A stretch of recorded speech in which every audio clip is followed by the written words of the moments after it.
नया चैप्टर पढ़ रहे हैं आज, इशू ऑफ डिवेंचर्स।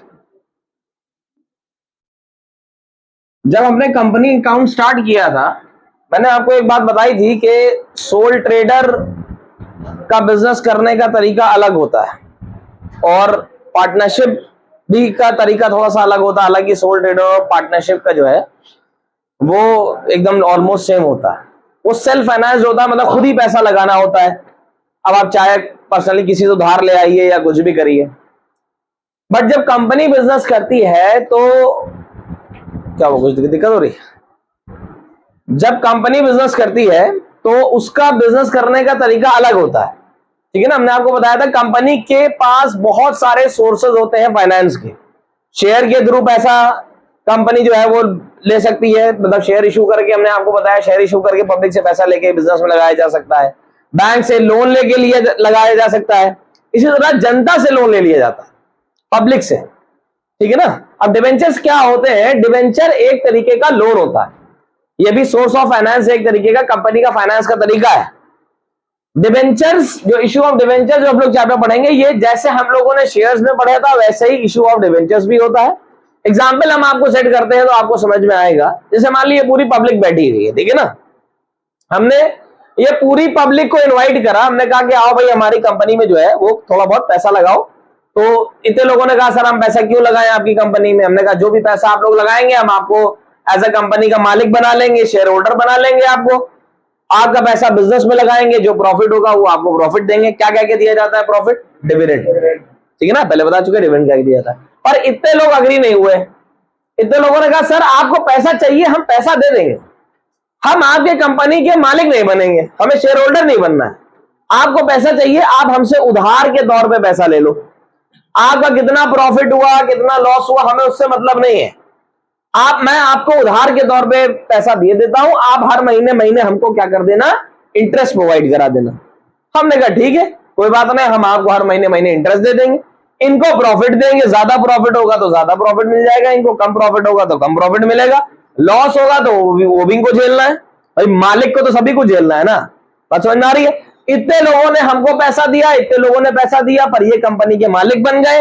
इनको मालिक नहीं बनाया, बस हमने इनसे एज अ उधार के तौर पे पैसा ले लिया, तो ये हमारे एक तरीके के क्रेडिटर्स हो गए, ठीक है। समझ में आ रहा है? और जो पैसा लिया जाता है उधार के लिए तो कोई शॉर्ट टर्म पीरियड के लिए नहीं लिया जाता, लॉन्ग टर्म पीरियड के लिए लिया जाता है। शॉर्ट टर्म लॉन्ग टर्म सबको मतलब पता है ना। बहरहाल तो टाइम पे ना आने की बीमारी है एक। जब चैप्टर का इंट्रोडक्शन दे दो, कल भी लेट आज भी लेट। जैसे हम लोग शेयर इशू करते हैं कंपनी, वैसे ही डिवेंचर इशू करती है। जैसे इनसे पैसा इंस्टॉलमेंट मिलेंगे, जैसे मैंने आपको बताया था एप्लीकेशन मिलेंगे, अलॉटमेंट मिलेंगे, फर्स्ट कॉल मिलेंगे, सेकंड कॉल मिलेंगे, जैसे हम लोगों ने शेयर में सीखा था।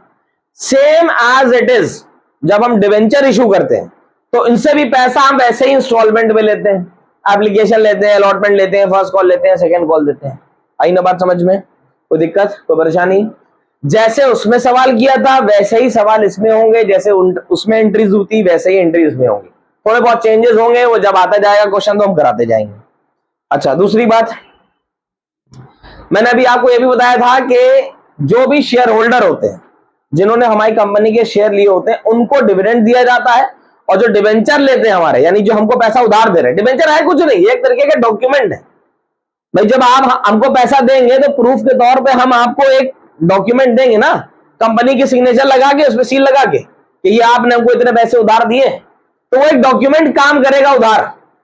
भाई आप हमको जब फीस जमा करते हैं तो हम उसमें एंट्री करते हैं। बहुत से लोग, आप पहले तो हम फॉर्म वगैरह सब भरवाते थे, रिसिप्ट भी देते थे, अब थोड़ा सा झंझट है तो इसलिए नहीं करते हैं। वरना एक प्रूफ के तौर पे सही मायने में तो देखा जाए हमें देना चाहिए भाई, आपके पास क्या प्रूफ है कि आपने हमको फीस दी है?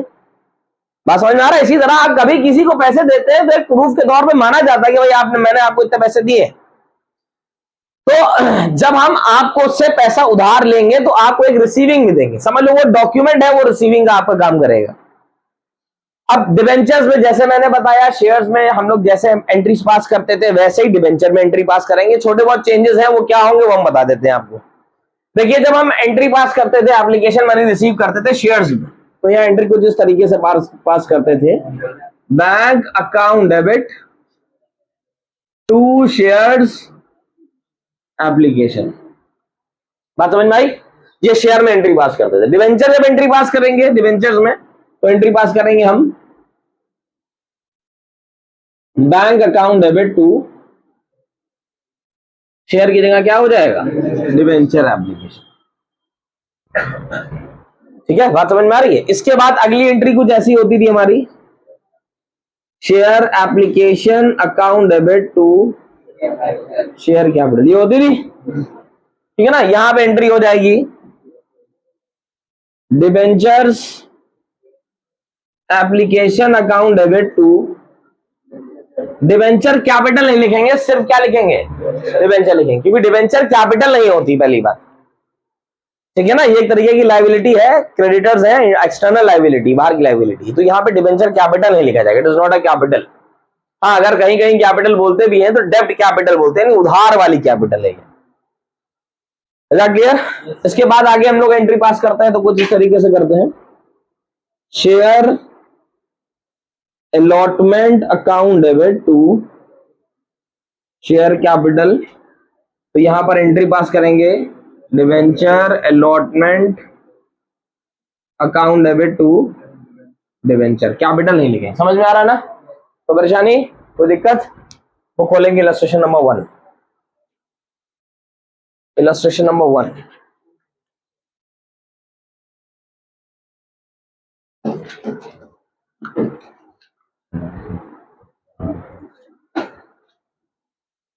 सवाल को पढ़ने में भी वैसा ही सेम है, कोई खास चेंज नहीं है। ठीक,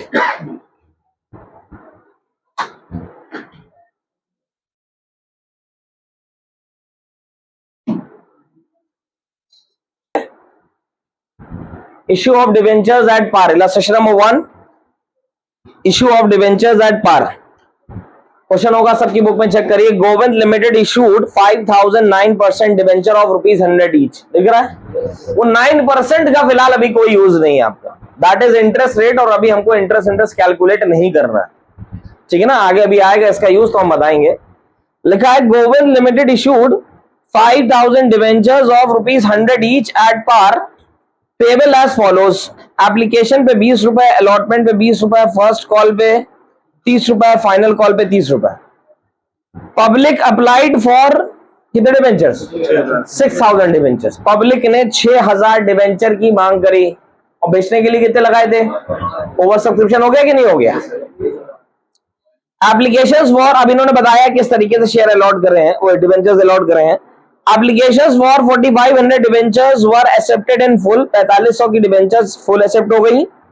Applications for 800 debentures were allotted 500 debentures and the applications for 700 debentures were rejected. 700 debentures reject हो गए. Money overpaid on application was utilized towards allotment. Past journal entries that all the money were duly received. पहले तो हम calculation कर लेते हैं कितना adjust है, क्या है।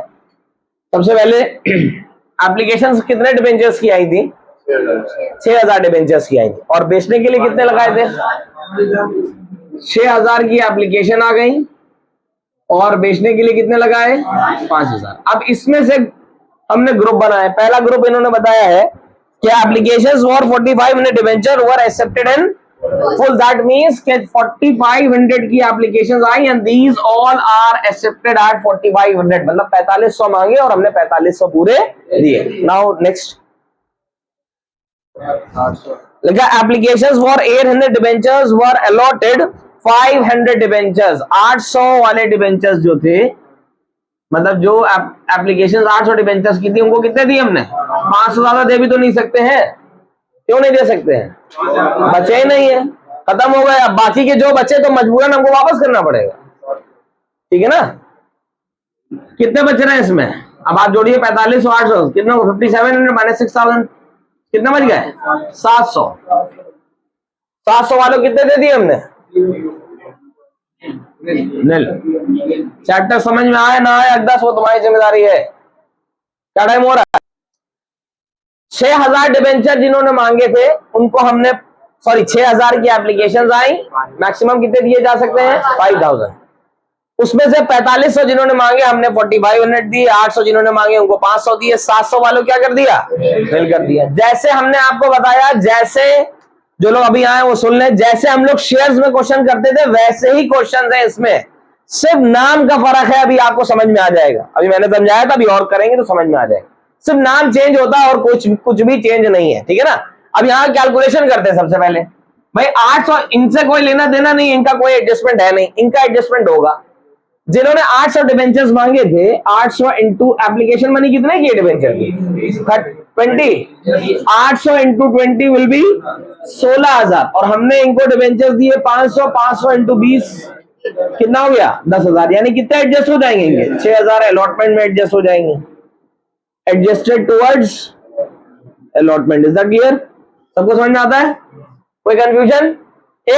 एक ग्रुप में हमने डिबेंचर्स होल्डर्स को वापस भी करी थी एप्लीकेशंस, कितने वाले थे वो 700 वाले को, यानी कि 700 इंटू 20 14,000 क्या हो गया रिटर्न हो गया। समझ गया ना?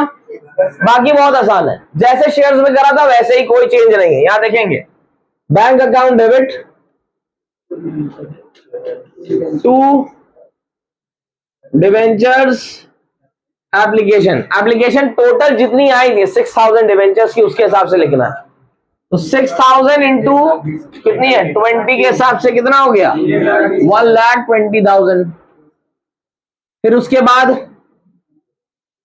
Debenture application account debit to debenture, जैसे हम लोग लिखते थे share application account debit to share capital लिखते थे, शेयर कैपिटल नहीं लिखेंगे, सिर्फ क्या लिखेंगे मतलब डिबेंचर कैपिटल ना लिख के आपको सिर्फ क्या लिखना है डिबेंचर। हमने कहा था कैपिटल वर्ड यूज नहीं करना है, ठीक है। तो debenture application account debit to debentures, ये तो जनरल नॉर्मल में ये एंट्री है, बट हमारा अगर किसी का कुछ पैसा एडजस्ट होना है अलॉटमेंट में, किसी का पैसा वापस करना है तो वो भी शो करेंगे, ठीक है। तो यहाँ पे हमें कुछ पैसा अलॉटमेंट में एडजस्ट होना है, कितना एडजस्ट होना था, तो यहाँ पे लिखेंगे टू डिबेंचर अलॉटमेंट, और कुछ पैसा वापस भी करना था शायद, टू बैंक करके वापस कर देंगे। सबको समझ में आ रहा है? ये वैसे ही है बिल्कुल। यहाँ पे कौन सा पैसा लिखा जाएगा जो वैल्यू हमको रिसीव हुई है। यहाँ पे मैंने बताया था वो पैसा लिखा जाएगा जितने हम मैक्सिमम डिबेंचर्स दे सकते हैं, उनकी एप्लीकेशन मनी। मैक्सिमम डिबेंचर कितने दिए जा सकते हैं 5,000 इंटू 20 कितना हो गया 1,00,000। समझ में आ गया? अलॉटमेंट में कितना पैसा एडजस्ट हुआ था 6,000, रिटर्न कितना हो रहा है 14,000। कोई परेशानी? इसके बाद अलॉटमेंट मांगी जाएगी, डिबेंचर अलॉटमेंट अकाउंट डेबिट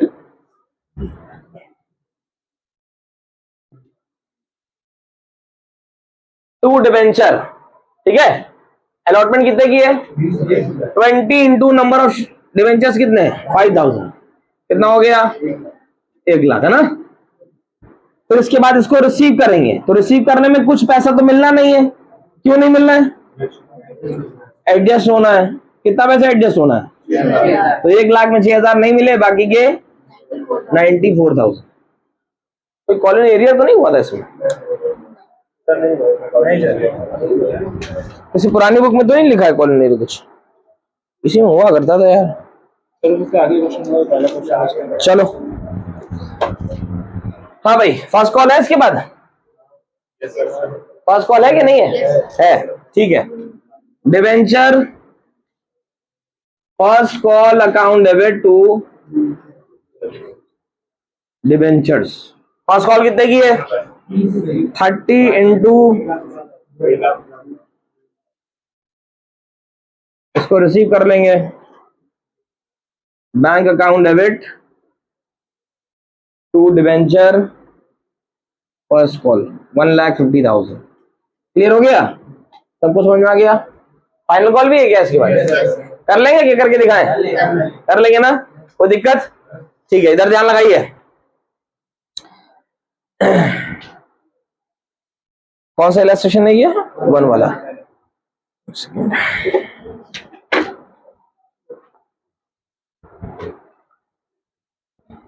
चलिए इलस्ट्रेशन नंबर 1 हमने बता दिया, क्वेश्चन नंबर 1 लगाइए। पहले आप पॉज कर दो।